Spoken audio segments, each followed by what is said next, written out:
My sisters and brothers, many of you remember that, before I entered seminary, I worked in child welfare in New York City for 20 some odd years. Some of those were odder than others. And I was still, for a long time, discerning whether I was called to marriage or was called to the celibate state. I think you figure out which one I discerned, huh? But I was still discerning that, and in the course of that discernment, I was on a date. And I was on a date with this woman. It was a first date, and she asked me what I did. And I told her, well, I worked in child welfare. And she said, oh, that's sweet. I said, no, it's not. Oh, it's tough, yeah, it's tough to serve families, yeah? It was the first date. For the record, also the last date, just see how that works out. Because, of course, working with families is difficult. See, we're living in a family, as my sisters and brothers, you all know, is very difficult under the best of circumstances. Living in a family is difficult. And the families I served were not the best of the circumstance. It wasn't sweet. But we tend to think things are sweet. We hear this great verse coming from Jesus' mouth. Whoever wishes to come after me must deny himself, take up his cross, and follow me. And how easy it is, oh, my sisters and brothers, how easy it is to think, oh, how sweet. How sweet. But of course, his apostles, those disciples who heard this for the first time, knew that wasn't sweet. There's nothing sweet about the cross. Oh, my sisters and brothers. What does he ask us? What does he tell us to do? To come after him, we must take up our cross and follow him. To take up the cross in the first century meant carrying a burden to your own execution, and not merely just an execution, but the most embarrassing, humiliating, painful, torturous, terrifying execution there was. I was about to say that one could imagine, but we can't really truly even imagine what that is. When we hear the word excruciating, right? We get that word, it means ex crucis, from the cross. And excruciating doesn't even scratch the surface of I should be putting it this one, of the reality of the cross. Whoever wishes to come after me must deny himself, must take up his cross and follow me. It's not sweet at all. So living in paradox, all my sisters and brothers. And St. Peter, huh? What a difference a week makes. What a difference a week makes. Last week, my sisters and brothers, you well remember, last week, Simon makes this great proclamation, this great witness that Jesus indeed is the Christ, that Jesus is indeed the Son of the living God.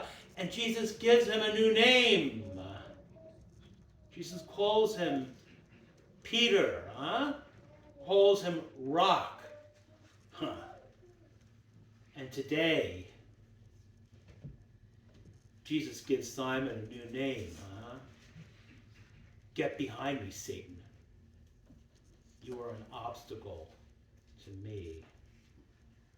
Oh, my sisters and brothers. It is easy for us to get caught up in understanding success the way the world understands success.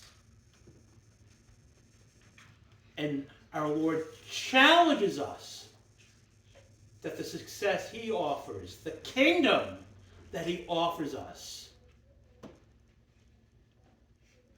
can in no way be measured by the way the world tells us to measure success.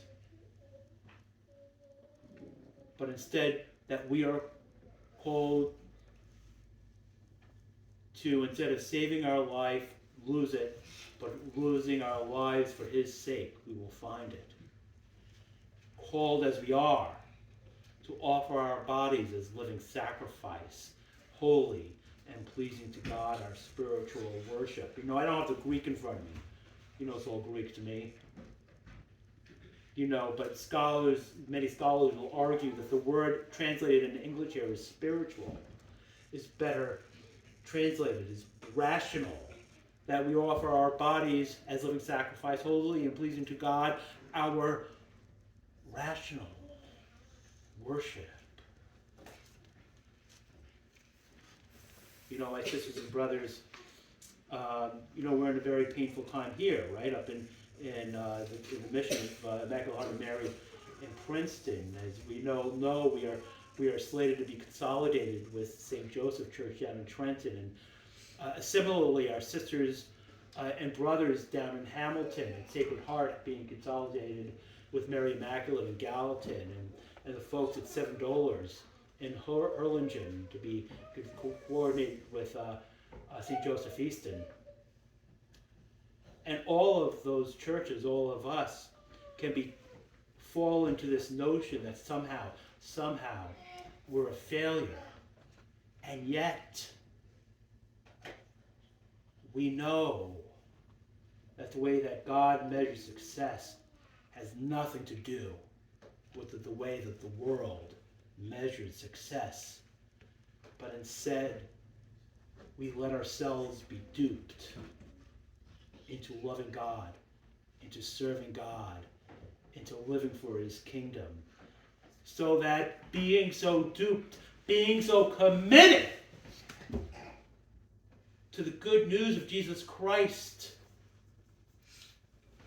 committed to his kingdom, committed to his name becomes like a fire burning in our hearts, so that the love of his name can be put into our hearts to deepen our sense of reverence, and that we may nurture what is good. That our challenge, my sisters and brothers, today, our opportunity this week, is to embrace not the way that human beings see, but the way that God sees. And taking up our cross, we can dwell in the shadow of his wings and shout for joy. Because after all, what profit would there be for one to gain the whole world and forfeit our life?